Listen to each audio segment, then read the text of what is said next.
Anne Marie, last time you were on a few weeks ago, you were just talking about the market was shown as nothing. I mean, we were having tight ranges up there near all-time highs, and you didn't necessarily think you needed to rush out and short the daylights out of the market, but you definitely were a tepid buyer up at that. You were the market wasn't showing you anything. Well, they showed you something on Friday, and they showed you a nice decline. Is it just one of those days where it's just going to have your one down day of 280 points and then, five straight up days of up 60, 70, 80, 100 points? What's your thoughts on Friday's sell-off? That's a very, very good question, and I think the answer is a little bit difficult. Now, I took a look. Here's the big picture. The big picture is we've been rising for quite some time on momentum that is actually negative. So the drop at some point was supposed to happen. I'm not quite sure why it was so sharp on Friday. It did surprise me. I thought it would be a nice drift down. But if you have a chart of the ES and you plot the 50 and the 200, you'll see that it's traversed into the 200 and it's sort of holding that level. That's also a space in the futures of low volume. And because the market profile likes to build in the market auctioning in those low volume areas, we stand to potentially chop around this region for a while before we lift up. Now, whether we dip further down or not is really going to be completely evident according to the bounce that we have today. And we are going to have a bounce of some kind. I just don't know how strong it is, and I'm fairly sure it's going to be into resistance, which is probably 2078, 2081 if we're looking at the ES. Could we go farther to the south? Yes. We have the simple moving average, the 50 daily moving average at 2057, just below. I know you're not a big fan of those moving averages, but I like to look at them as a gauge. And if you look to the left, there's a ton of congestion at that region also. So for a while, I've been trying to get the folks that work with me to just take things from very small chunks, very small trades, and stay mostly intraday. And this is still that environment because we don't quite know if the chart's going to give back more than what it is that it's got right here. If we have just a 38.2 retracement, well, we've already got it from the last big wave. And if we have a 50% retracement, we've got a move down into 2046.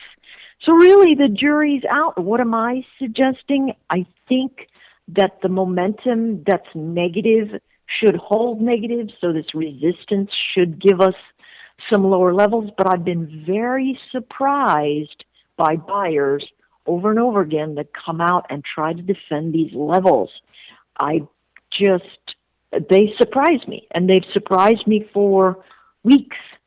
And they've so surprised me for 5 years, Anne Marie. I just keep going. Every time we pull back 2-3%, and it's just talking to people on the street and talking to other people who aren't in the markets on a regular basis. Even friends of my parents there that don't trade stocks very often. They're like, "Oh, the market's pulled back 2 or 3%. I've got to start buying some more stocks here." Because if you look over the last 5 years, every time the market's pulled back 2, 3, 4%, you've been rewarded here with that activity. And anybody who's just gotten into the markets in the last 5 years don't even really know what a bear market is all about. They don't realize that, the markets can actually go down 20 or 30%. So it's like learned behavior here from a whole new type of investor from the last 5 years that's only experienced bull markets, and they just keep coming back in every time we pull back here. Eventually these investors are going to get hurt, and eventually they're going to say, holy cow, I can lose money in stocks. But right in the last 5 years, that has not been the case.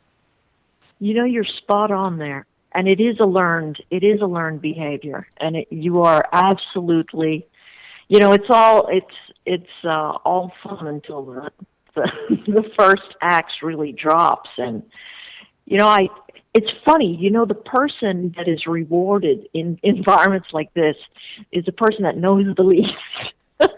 those of us that have, a decade or more of experience, it sort of clouds our decisioning space, which is, counterintuitive in the grand scheme, but it is what it is. Anne Marie, I got a question for you. Absolutely. Are you going to buy an iWatch? This is so funny that you're saying this. I was talking to some folks on Friday, and I'm a little bit of a watch. I enjoy watches, right? And so I believe watches are works of art.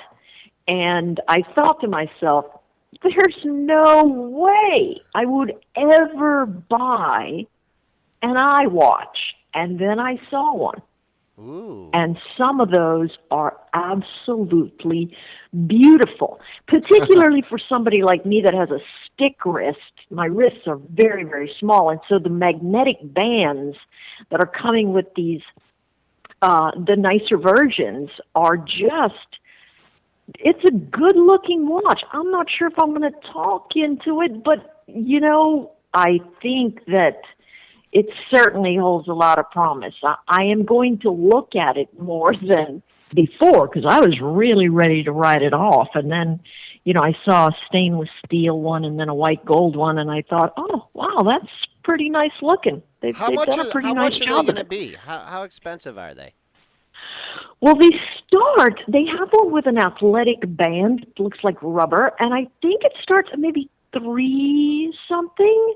Not very very expensive. I think they go up to $10,000, but wow. The range is the lower end ones are not. They're priced to sell, I think.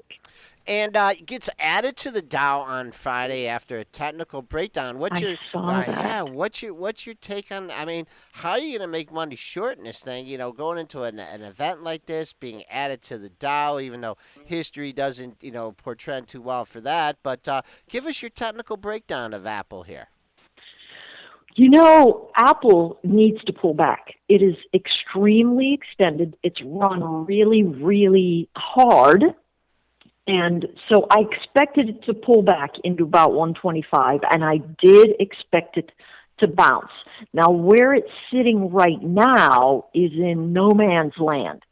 So really, you can't, taking it long or short, particularly if you trade with options, you're going to have tremendous spiked volatility in there because of this big event coming tomorrow also. But you just really, this is not a place to stage any kind of interim trade with Apple. If it gets down to below 125, you can trade it into 118.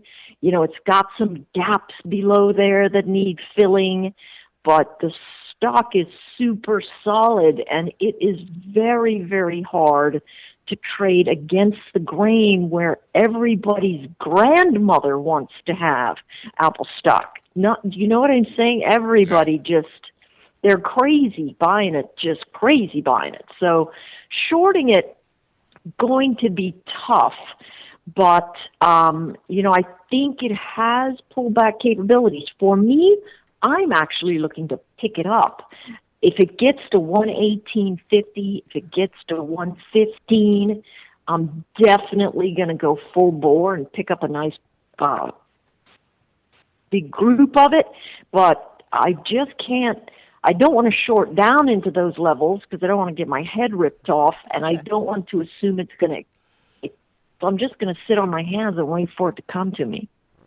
Yeah, if you think the buy the dippers are in the overall market, they are really in Apple. So when you're trying, to get these pullbacks on the market, Apple seems almost impossible. Eventually, it will have a pullback as well. I want to ask Anne Marie about crude, though, because we have obviously seen the pullback in crude in the last year, and crude investors have been hurt. So it's kind of the opposite story there.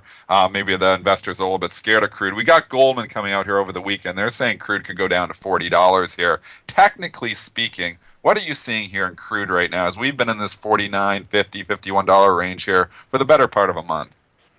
We have. We actually, after we bounce, here's my thought. When I look at a chart, I try to establish, wait a second, what are the buyers and sellers doing here?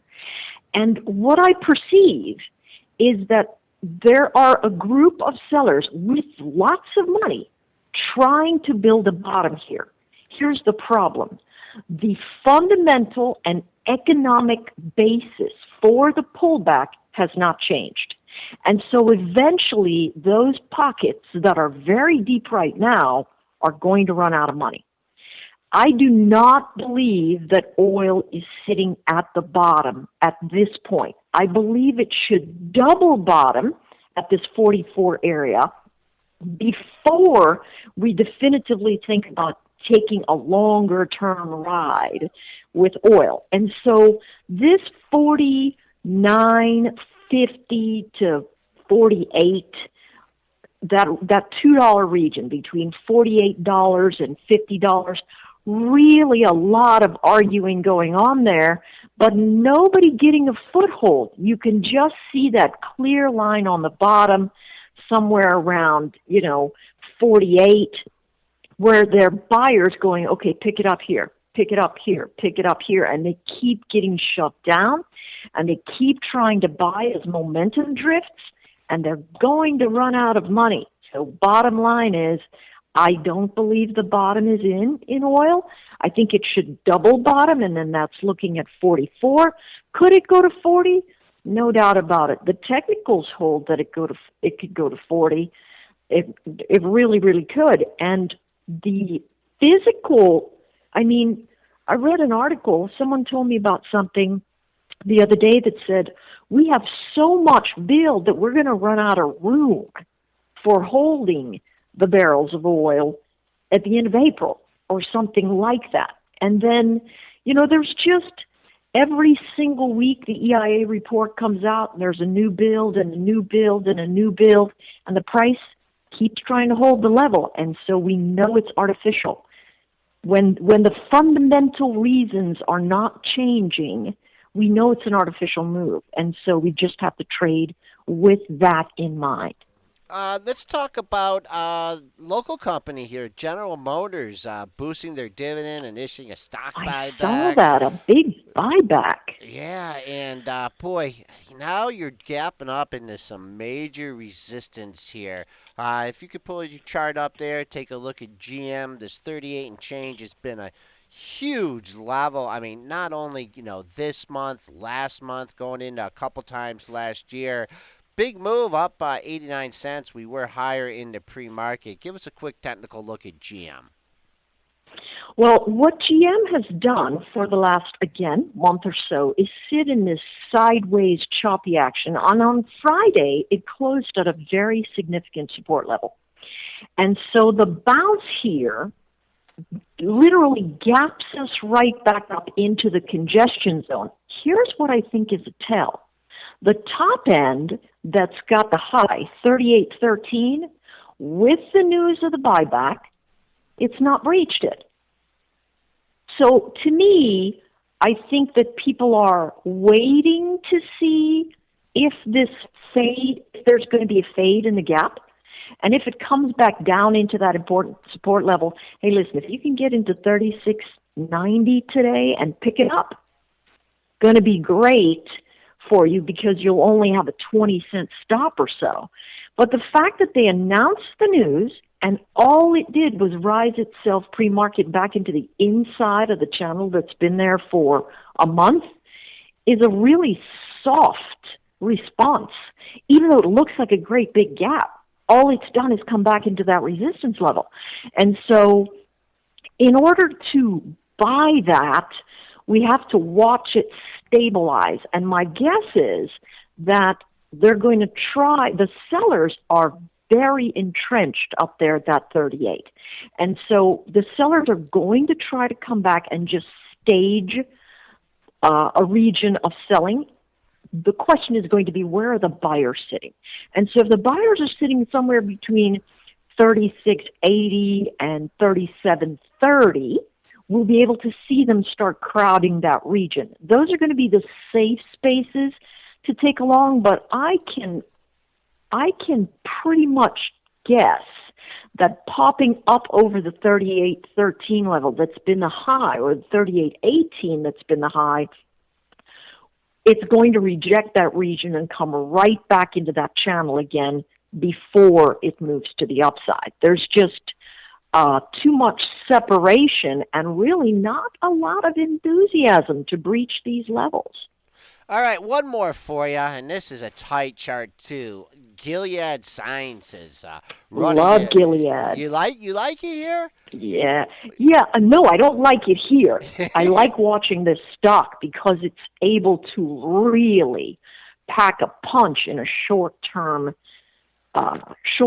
region. And So you what think we've it? got is a Yeah. little bit of a wedge. Go ahead. Well, I was just going to say, I'm just looking at all these lows here 0166, 0171, 0192. You're leaning on those lows right here, trading in the pre market. I mean, would you use this, a breach of support here to maybe try and play this on the downside? Because it looks like if it takes that level out, boy, it looks like you have some room to play. Here's the thing. If it loses 99.70, Mm-hmm. it's going to be a big deal. But the buyers have allowed that level to be lost and then quickly recaptured it. That's been a buy area for me for quite a while. Okay. And so the 99.70-ish area is a very solid support region. Technically, it's going to be very choppy around those regions. And so if you're thinking about swinging something, Gilead is not in a pretty space because it could easily come to that 99, move up to 101, drop down to the 99.70 again, drop into 98.30, and just really chop around in that area. But something's getting ready to happen with these guys. They filled in their gap at the beginning of February, and now they're moving sideways. If you want to think about it in terms of just a channel that's moving from side to side, you're going to see that if you get up and you close a day up over 103 to 104, you're going to have a pretty good shot at coming right back up into the 107 region. Gilead is a favored one, right? People love buying it. They've got all kinds of great things going on in Gilead, and so this is a stock that people look for the pullbacks to get involved because there's so much story associated with Gilead.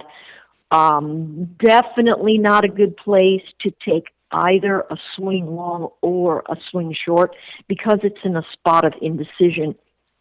But if it comes down into that 99.70 area and it's able to base right around there, I'm going to look to acquire it. Anne-Marie Baiynd, author and financial analyst, joining us here on Benzinga's Pre-Market Prep, giving us her good look at the markets. We appreciate it, Anne-Marie. Enjoy the balmy weather. We'll speak to you again soon. Thank you. Take care, everybody. Thanks for having me.